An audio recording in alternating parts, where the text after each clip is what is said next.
ममता बनर्जी की पुलिस जिसे clean chit दे रही थी, उस संदीप घोष से सीबीआई 4 दिनों से क्या पूछताछ कर रही है? वो कोलकाता से बाहर भागने की प्लानिंग क्यों कर रहा था? क्या कोलकाता केस की कहानी डबल एस के बीच घूम रही है? इसे समझना बेहद जरूरी है। और इसमें पहला एस है संदीप घोष, जिसके बारे में वहीं के कॉलेज के मेडिकल उपाधीक्षक कहते हैं, संदीप घोष बहुत ही करप्टेड आदमी है। स्टूडेंट्स को फेल करना, हर चीज में 20% कमीशन लेना, मतलब आरजी कर में जो भी काम होता था, पोस्टिंग हो, हाउस स्टाफ शिफ्ट हो, हर जगह वो पैसे खाता था, कई छात्रों को शराब पिलाता था। ऐसे ही कई बड़े खुलासे संदीप घोष के कई करीबी करते हैं। लोग तो ये तक कहते हैं कि कोलकाता केस का सबसे बड़ा कल्प्रिट यानी कि संदीप घोष ही है, जिसे आरजी कर मेडिकल कॉलेज का प्रिंसिपल जैसे ही बनाया गया, कॉलेज के बुरे दिन शुरू हो गए।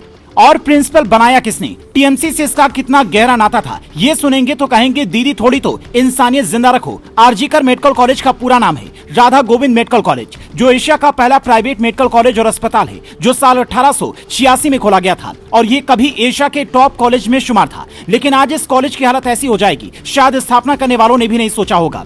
पर ये हालत कॉलेज की कैसे हुई वो बताएं। उससे पहले संदीप घोष के 5 ऐसे कारनामे सुन लीजिए जिसके आरोप इस पर लगते हैं। पहला, इसने पूरे कॉलेज में माफिया राज फैला रखा था। कोई कुछ बोलता था तो अपने बाउंसर से कहकर उसकी हड्डी पसली एक करवा देता था, साथ में 20 बाउंसर लेकर चलता था।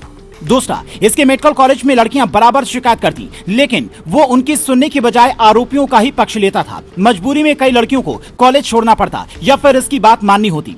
तीसरा, पहली बीवी के साथ इसने इतनी मारपीट की कि उसे तलाक लेना पड़ा। डिलीवरी के 14 दिन बाद पत्नी के पेट पर इसने लात मारी, जिसके बाद इसके करीबी ही कहने लगे कि ये डॉक्टर नहीं बल्कि जल्लाद है।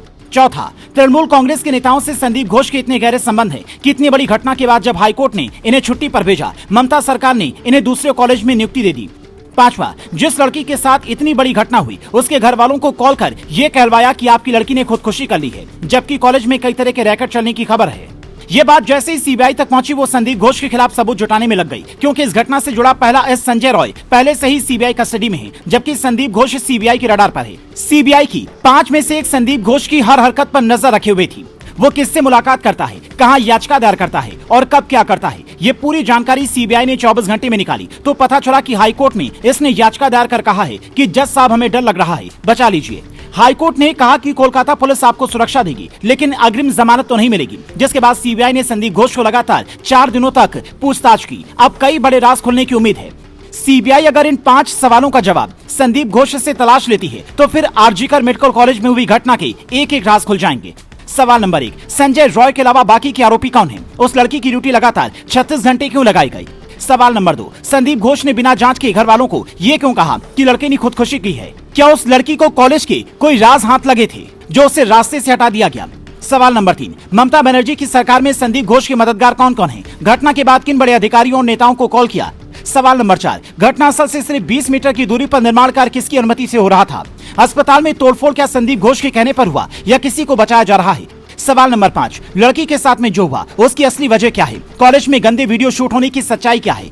शायद इन सवालों का जवाब संदीप घोष सीधे सीधे नहीं दे पाए। ऐसी स्थिति में सीबीआई के खास अधिकारी क्या करते हैं आप अच्छी तरह से जानते हैं, क्योंकि जो आरोप बीजेपी ने लगाए हैं वो बेहद गंभीर हैं। हालांकि ये सीधे तौर पर इस घटना से जुड़ा है या फिर नहीं, ये तो सीबीआई बताएगी। लेकिन कॉलेज के डॉक्टर दबी जुबान में ये साफ साफ कहते हैं कि वसूली और रैकेट का इतना गंदा खेल संदीप घोष ने शुरू किया था कि इसका अंजाम कुछ ऐसा ही होना था। पर किसी लड़की की जान चली जाएगी, किसी के साथ इतना गलत होगा, ये किसी ने सोचा भी नहीं था। ये केस इतना बड़ा है कि दिल्ली से सीबीआई को सीधा आदेश है कि कोई भी आरोपी बचना नहीं चाहिए, कोई कितना भी रसूख वाला हो। जांच के दौरान उसका रसूख मत देखना, बस पूछताछ करना, गिरफ्तारी करना और ऐसा एक्शन लेना कि कोई ऐसा करने की हिमाकत न कर पाए। सीबीआई की ये टीम दिल्ली से आदेश मिलते ही हाइपर एक्टिव हो चुकी है और अगले कुछ दिनों में कई बड़ी मछलियों तक जांच की आंच पहुंचने की उम्मीद है। हो सकता है कि कोलकाता पुलिस की कई ऑफिसर भी नप जाएं, जो असली आरोपियों को बचाकर सिर्फ संजय रॉय को जेल में डालना चाहते हैं और सच्चाई पर पर्दा डालना चाहते हैं।